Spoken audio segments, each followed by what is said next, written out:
Madalas, iniisip natin na mas mura talaga magpatayo ng bahay kapag bungalow lang kumpara sa two-story house. Kasi yung two-story, kailangan mo ng more columns, dadagdag ka pa ng stairs, at syempre, mas gagastos ka sa structural work. Pero paano kapag sabihin ko sa inyo na mas cost efficient pala na gawin na two-story instead na bungalow yung gagawin mo? Example, mag-compare tayo ng same floor area, say 120 square meter. So yung footprint din ng iyong bahay ay 120 square meter din. Whereas kapag two-story, yung floor area mo is 120 square meter, pero yung footprint ng pagtatayuan mo is nasa 60 square meter lang. So makakatipid ka sa land na pagtatayuan mo. So dyan, makikita mo na mas may advantage talaga ang two-story kapag maliit ang lote mo. Tapos gusto mo ng mas malaki na floor area. Mas pipiliin mo talaga na magpa-vertical. Pero kapag malaki naman ang lote mo, nasa probinsya ka, tapos hindi naman binabaha doon, at yung budget mo ay pang bungalow talaga, mas pipiliin mo talaga na bungalow, di ba? Pero kapag nandito ka sa metro, tapos yung lote, yung value ng lupa is ang mahal. Kaya mas pinipili talaga na pa-vertical. Sayang kasi kung bungalow lang yung itatayo mo, tapos yung value ng lupa na supposedly kaya pa sana pa-vertical siya. Instead na sabihin natin na mas magastos yung two-story kasi mag-a-add ako ng additional pan na floor, gagastos ako sa structural niya, tapos meron pang mas madaming column. Pero kung iisipin mo kung ang lote mo ay maliit lang, mas maganda talaga na siya ang piliin para yung maging value ng pera mo sa footprint na mapapagawa mo. Example, makakapagpatayo ka doon ng 60 square meter na bahay. Pero kung bungalow lang yung ilalagay mo, 60 square meter lang din. Whereas kung ginawa mong pa-vertical, magiging 120 yun. Pero yun lang, madadagdagan din talaga yung magiging gastos mo. Syempre, additional floor, additional din talaga siya na gastos. Pero ma-offset naman siya sa mga ginastos mo like sa land acquisition, yung magiging future value ng bahay mo. So, a bungalow, magme-make sense siya or mas pipiliin siya kapag meron kang malaking lote and then may plano ka na mag-extend lang. Una, small pa lang kasi yung budget mo. So, maliit lang muna din ang ipapagawa mo and then you plan na mag-extend. And then, merong matatanda or bata. Parang ayaw mo nung may akyat baba kasi iniisip mo na eto mas okay sa amin na bungalow or one story lang para hindi talaga mahirapan kapag mag-aakyat or magbababa. Maganda siya na yun yung pipiliin mo. Kasi, di ba, yung cost talaga. Example, meron ka lang 500k, tapos gusto mo magpatayo ng two-story dun. Yun lang yung meron ka. So, mag-start ka talaga sa small. Hindi ka pwedeng magdalawang floor, tapos kapos ka naman sa budget. So, yan din yung mga key considerations. Lalo pa, kung may malapad ka naman na lupa, lalo na kung nasa probinsya. So, magme-make sense talaga yung bungalow sa'yo. So, magiging cost efficient naman kapag pinili mo yung two-story, kapag yung land mo is maliit lang. Tapos gusto mo ng bigger na floor area. So, wala ka talagang ibang choice kundi gawin mo siya pa vertical instead pa horizontal. Kasi yung lupa mo nga mas maliit siya, maliit yung footprint na pwedeng ilagay. Isa din sa magiging option mo talaga or pipiliin mo talaga yung two-story is that kung mahal talaga yung value ng lupa, sayang kasi kapag tinayuan mo lang siya ng bungalow tapos yung value niya mas mataas. So yung dun ka naman binawi sa presyo ng lupa kasi mas mahal siya. So maganda siya na ma-maximize talaga yung value ng property mo or yung lupa mo. So mas maganda na gawin siyang two-story. Kung gusto mo pa nga gawing three-story para talaga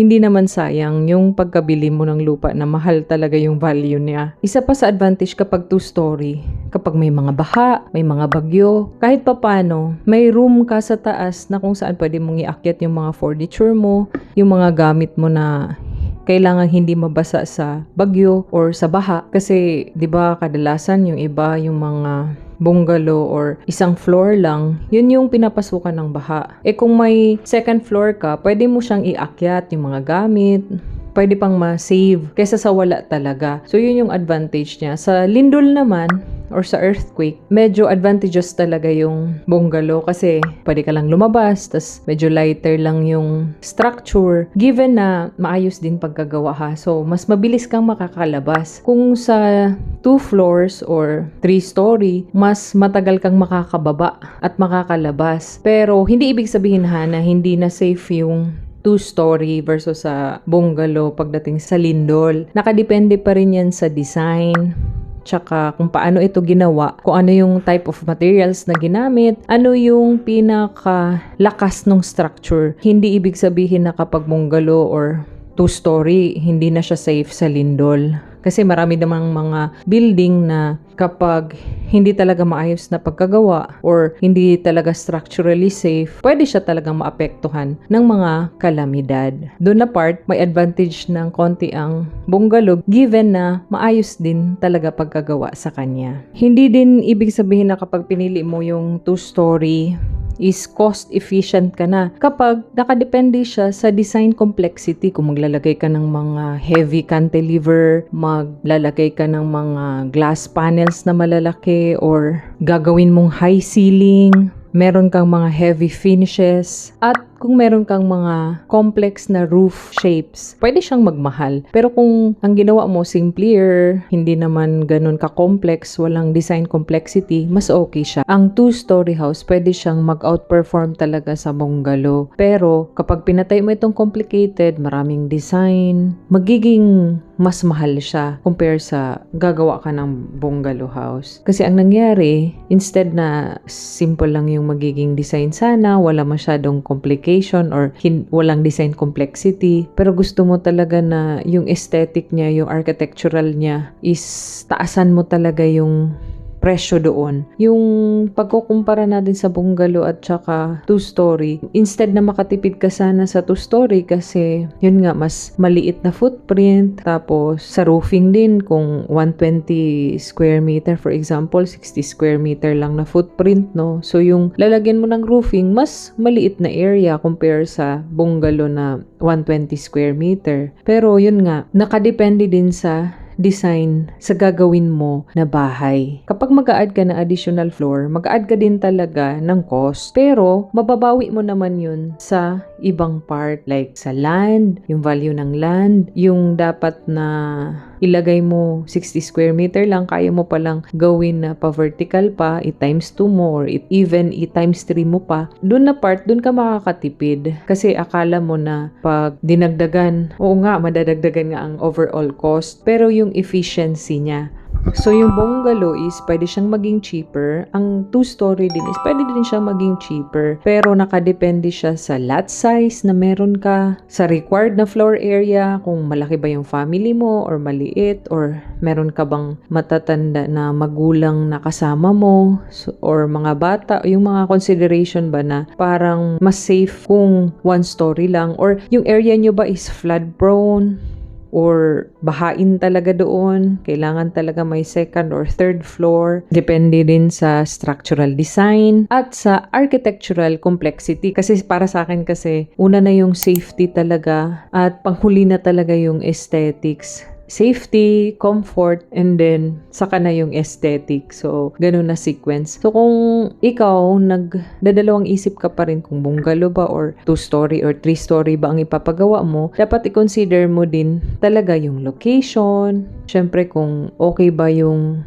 area doon, hindi babahain, or nasa dream mo talaga or option mo talaga na yung piliin mo is bungalow house. Mas gusto mo yung walang inaakyat na floor. Ako personally, mas gusto ko yung may 2nd or 3rd floor pa talaga, yung may aakyatan ka, bababaan. Mas prefer ko nun. Yung decision mo is nagka-depende talaga kung anong meron ka, kung meron ka bang malaking lote, or yung value ng lupa na nabili mo hindi ganun kamahal versus sa ang mahal mo nabili. Kaya kailangan kahit papaano mabawi din na hindi lang isang floor lang ang ilagay mo, like ready na siya for 2nd or 3rd. Or kung malaki naman yung budget mo, gawin mo talaga ng 2-story or 3-story. So, meron na akong mga ginawa na video about mga kadalasan na example ko dito, bungalow house. And then, meron na din akong ginawa na 2-story house. Kung magkano, 3.5 million, tsaka ano yung size niya, pwede nyo na lang i-check dun sa playlist na nakalagay gaano kalaking bahay ang mapapagawa mo kung meron kang perang 500k, 1 million, 1.5,